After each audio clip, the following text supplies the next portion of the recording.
Every person who has ever loved deeply has also discovered that love is not what they thought it was, not at first. Love arrives as one thing and reveals itself over time as something larger, stranger, and more demanding than the initial experience suggested. Most of what we are taught about love is designed to sell something, a product, an experience, a fantasy of completion. The philosophical and spiritual traditions had no such incentive. They looked at love with the same rigor they applied to everything else. And what they found was, in every case, surprising. Plato asked what we are actually doing when we love someone. The Buddha examined what it is that love requires us to release. Rumi described, in language that still burns across centuries, what happens to the self when love takes it seriously. Three entirely different visions of love. And when you place them together, something emerges that is far more real and more livable than any single tradition offers alone. What all three traditions share across their vast differences of method, culture, and century is the conviction that love is not primarily an emotion that happens to you. It is a practice, a discipline, a way of seeing that must be developed, maintained, and deepened over time. The falling is easy. The building is the real work. Plato founded the academy around 387 BC in an olive grove outside Athens, dedicated to the hero Academus. The stone exedra, a semicircular bench where students could sit in philosophical conversation, was not a building, but a clearing. The dialogue happened outside, walking, arguing in the olive shade. The setting was deliberate. Love of truth, like love of a person, required space to move. Here is what they discovered about what love is, what it is not, what it requires, and what it does to anyone who enters it honestly. First, Plato's discovery. Love is not a feeling that happens to you. It is a form of knowing. In the Symposium, Plato explores love through a series of speeches, each incomplete, each pointing at something the previous speaker missed. Socrates, or rather the prophetess Diotima, speaking through him, describes love as a kind of longing for the beautiful, not any beautiful thing, the beautiful itself. And the movement of love, Diotima says, is an ascent from the beautiful body to the beautiful soul to the beautiful mind to beauty as a form, a principle that exists beyond all particular things. The symposium was set at a real celebration, the victory of Agathon's first tragedy at the Lernaea festival in 416 BC. The guests were real people, Aristophanes, Alcibiades, Agathon himself. By placing the most demanding account of love inside a historical night of drinking and garlands, Plato made a point. This is not abstract. The question of what love is arises in this room, among these people, with wine on the table and the smell of the previous night's celebration still in the air. This is not cold abstraction. Plato is saying that when you love someone genuinely, you are not merely attracted to their surface. You are responding to something in them that participates in the beautiful. And that response is a form of recognition, a knowing that is as real as any other kind of knowledge. The eros that Plato describes in the Symposium is not merely physical desire.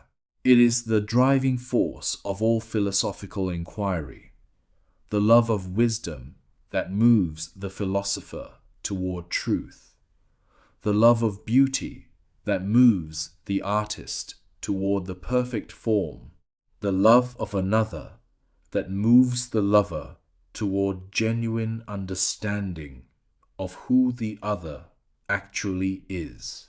Love, in the Platonic sense, is philosophy in action. Diotima's teaching in the Symposium is given through a woman's voice, unusual in Platonic dialogue and almost certainly deliberate. She is presented as a priestess from Mantinea who taught Socrates what he knew about love. Her teaching proceeds in the form of question and answer, and at its center is an image. Love as a child of poverty and resource, always lacking and always seeking, perpetually in motion between what it has and what it desires. Love is not a god, she says. It is a spirit, a force in motion. The Phaedrus, Plato's other great dialogue on love, takes place by the Ilissus River, south of Athens, on a specific summer afternoon. Socrates and Phaedrus walk in the heat, find the plane tree's shade, lie on the cool grass. Plato describes the exact location, the exact temperature, the exact quality of the air. Love, the setting insists, is not examined in the abstract. It is examined here, in this body, in this particular afternoon's light. The Symposium's speeches before Socrates each describe love accurately in one dimension and miss the whole. Phaedrus calls love the oldest god and the source of courage. Pausanias distinguishes common love from heavenly love. Aristophanes tells the story of split human beings searching for their other halves. Each speaker is partially right. And Plato's point is that partial rightness is the most seductive trap, the description that captures something real but stops before the ascent. Second, what Plato's teaching implies about love's failures. Most of what we call love is eros without logos, desire without wisdom. The Symposium does not end with a simple endorsement of romantic love. It ends with the observation that most people love the form of the beautiful in the particular person and then try to hold it there. They love the body without attending to the soul. They love the surface without undertaking the ascent. This, Plato suggests, is why so much love eventually disappoints. It was never going where it pointed. The philosopher Harry Frankfurt made a related observation in the 20th century. The person who loves another genuinely cares about that person's good, not merely about the satisfaction that the person provides. The love that ends when the other no longer meets your needs was always, at bottom, self-interest dressed in love's clothing. The genuine article persists beyond the satisfaction because it is directed at the person, not at the experience of them. Plato's Alcibiades is the cautionary figure of the Symposium. He arrives late and drunk, wreathed in flowers from another celebration, and delivers a speech that is not about love in the abstract, but about his love for Socrates, a love he cannot act on because Socrates refuses to return it in the physical form Alcibiades wants. Alcibiades had beauty, wealth, genius, power. He could not understand why none of it was enough to secure what he most desired. Plato leaves him at the end of the dialogue, still not understanding. The most cautionary figure in all of ancient philosophy about love was a brilliant man who could not undertake the ascent. Third, the Buddha's contribution. Genuine love requires that you release the person you love from being a solution to your problems. The Buddhist teaching on metta-loving kindness begins with the most radical possible starting point. Before you can love another person genuinely, you must first cultivate genuine compassion for yourself. Not self-indulgence, not narcissism. The same care and goodwill toward your own suffering that you would extend to a good friend in pain. The original Metta Sutta scene deserves to be told precisely. The monks were sent by the Buddha to meditate in the forest at the edge of Sravasti. The tree spirits of the forest were disturbed by the monks' presence and drove them away with terrifying visions and sounds. The monks returned to the Buddha, frightened, asking for a different forest. He sent them back, but with a teaching. Recite the metta. May all beings be well. May all beings be happy. May all beings be free from suffering. The spirits, the tradition says, were moved. The monks were protected not by armor, but by the quality of their intention.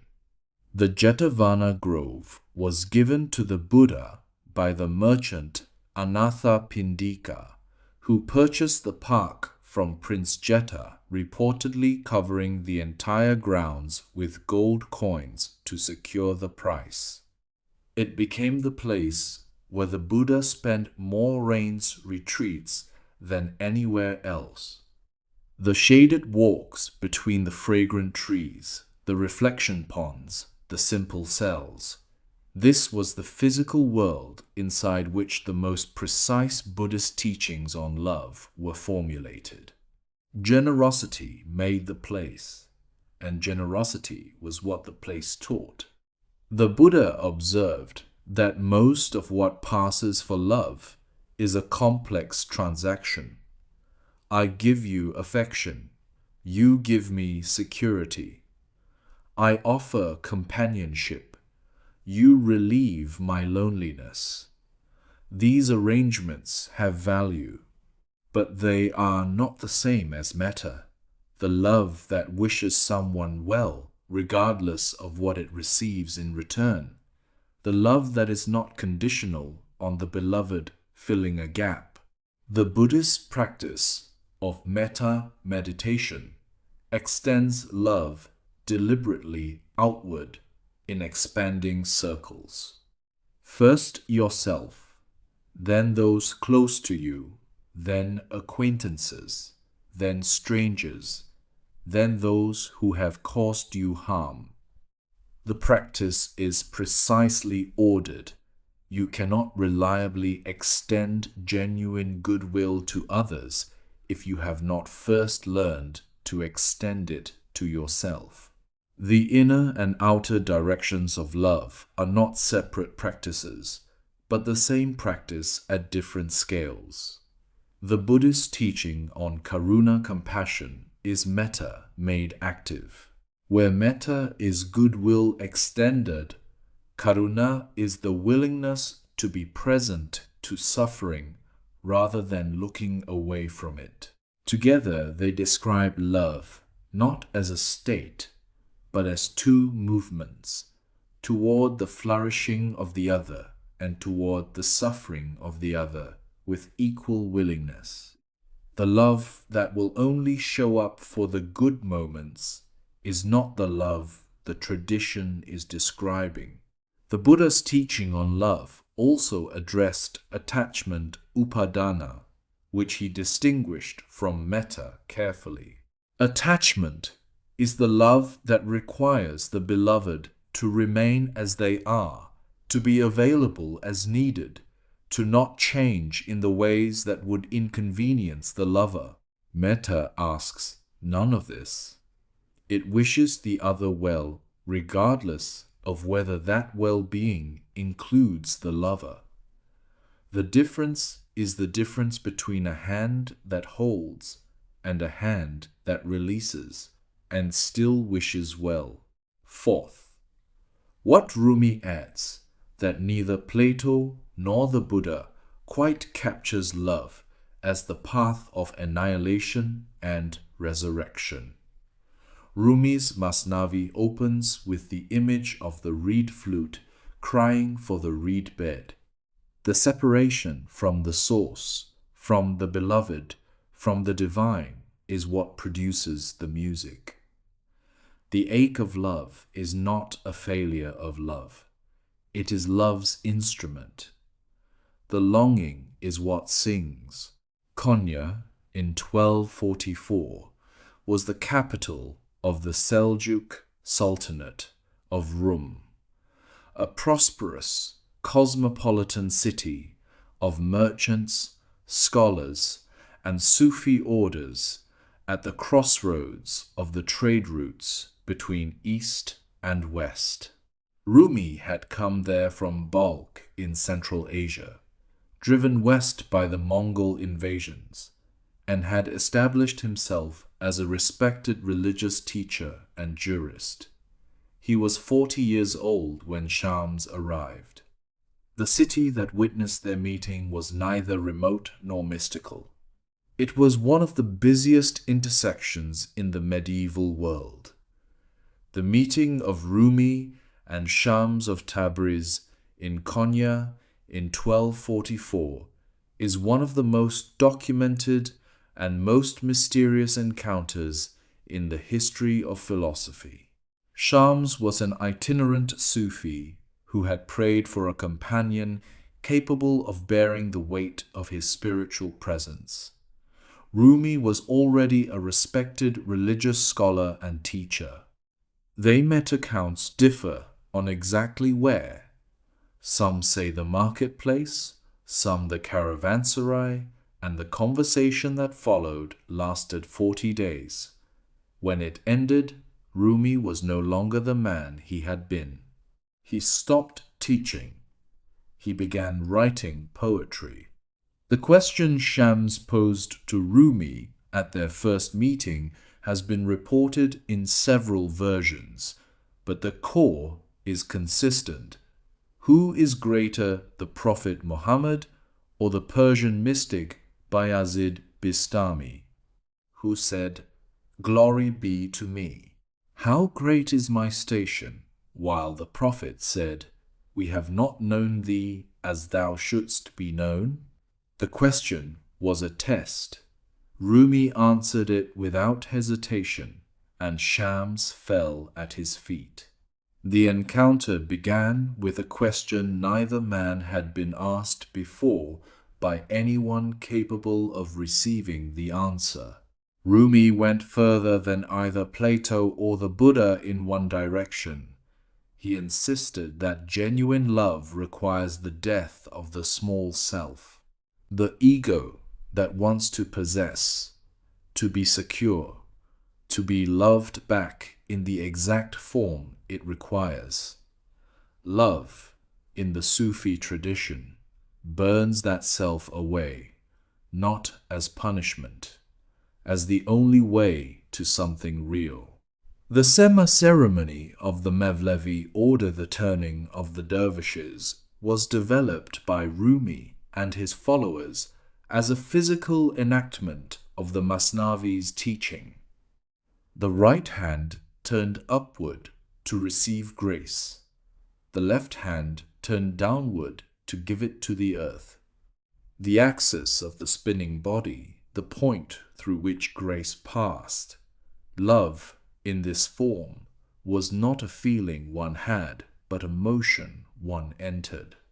The semahane in Konya, where the ceremony was performed, was not a stage, but a laboratory. Shams disappeared from Konya in 1246, almost certainly murdered, possibly at the instigation of Rumi's jealous disciples. Rumi's grief was absolute. He traveled to Damascus looking for him. He wrote hundreds of poems from inside the grief. Then something shifted. He realized that the Shams he was searching for in the world was already present within him. The beloved was not the person. The beloved was what the love had made him capable of being. The separation became the teaching.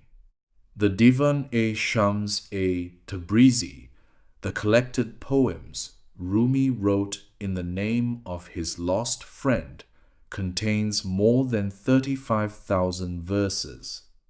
He attributed the poems to Shams because he felt they were not his to claim.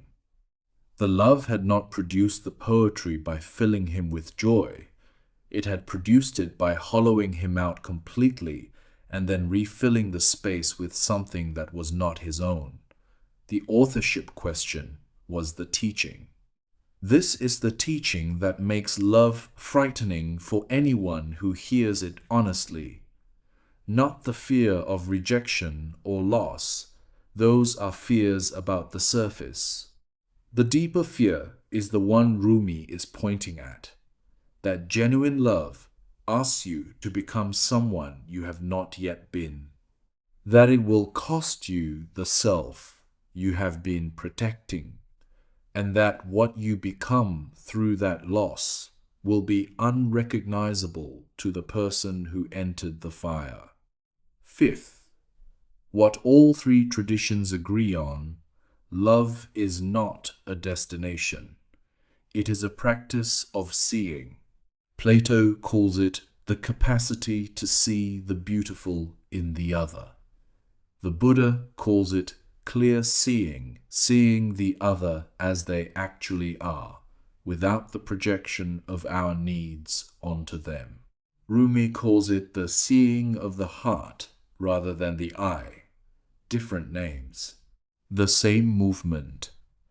Away from the self's needs and toward genuine encounter with another. This is why the traditions all insist that love is difficult, not primarily because of what other people do, because of what seeing requires. To see someone clearly not as we need them to be, not as they were when we met them, not as we fear they have become, is a sustained act of courage and attention. The love that lasts is not the love that has the right feelings at the beginning. It is the love that has developed, through practice, the capacity to keep seeing, to keep attending, to keep asking, who is this person now, today? Not who did I fall in love with? Not who do I need them to be? Who are they?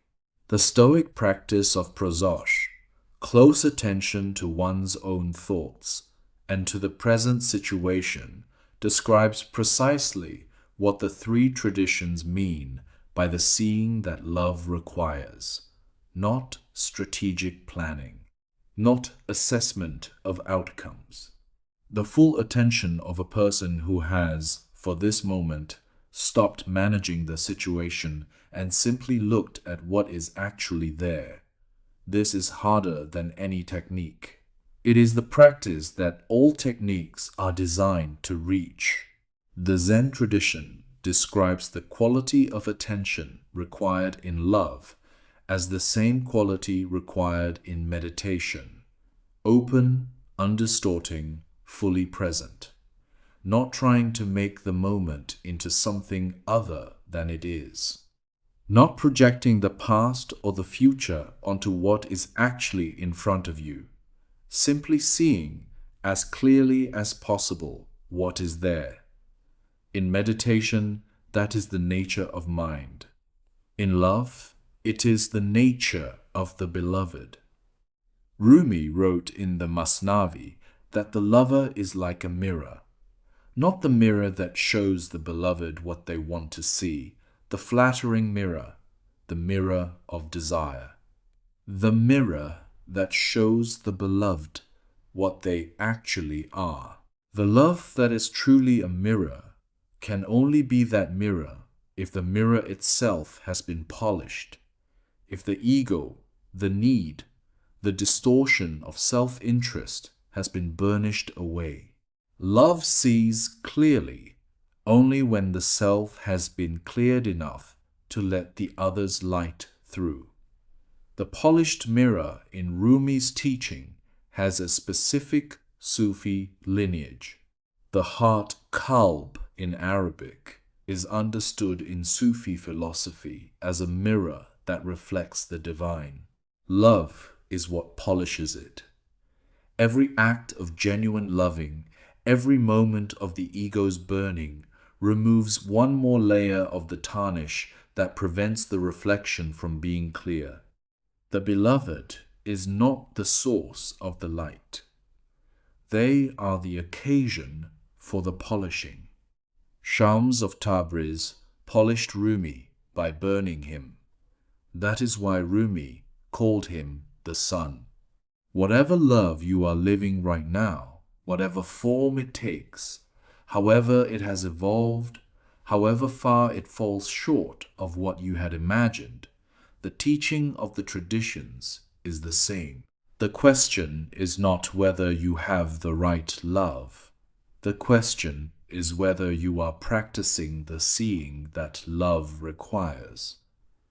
The Phaedrus gives us one more image that the symposium does not. Socrates and Phaedrus, sitting under the plane tree beside the Ilissus, describe love not only as assent, but as recollection, anamnesis.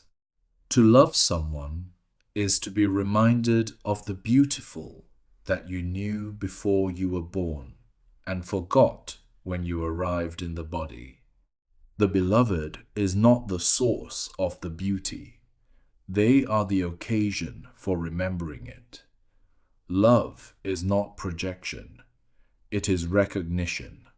The convergence of these three traditions across geography and century suggests something beyond coincidence. Plato, writing at the Academy in Athens in the 4th century BC, the Buddha teaching in the Hetavana Grove in northern India a generation earlier, Rumi composing in Konya in the 13th century AD. None of them knew the others. All of them arrived at the same three findings: that love is a form of knowledge, that it demands the release of grasping, and that it transforms the self that enters it. The convergence is the evidence. The practical implication of all three traditions is the same, and it is demanding. Stop asking whether you are loved enough. Start asking whether you are loving well enough. The first question has no answer that satisfies for long. The second is a practice, and a practice can be improved. You can become better at the seeing, better at the releasing, better at letting the fire of encounter burn the small self away. The traditions do not promise that this will be easy. They promise that it is possible. 3 traditions, 1 discovery. Love is not primarily a feeling, it is a form of knowing, a discipline of presence, and a path of transformation. Plato saw it as the ascent toward beauty. The Buddhists saw it as the release of grasping into genuine goodwill. Rumi saw it as the fire that burns the small self into something capable of the real. Together, they describe not three different loves, but three aspects of the same one, and between them, a complete account of what loving well actually requires. If this reached you at the right time, subscribe. We explore the deepest questions of human existence every week so you can live yours more fully.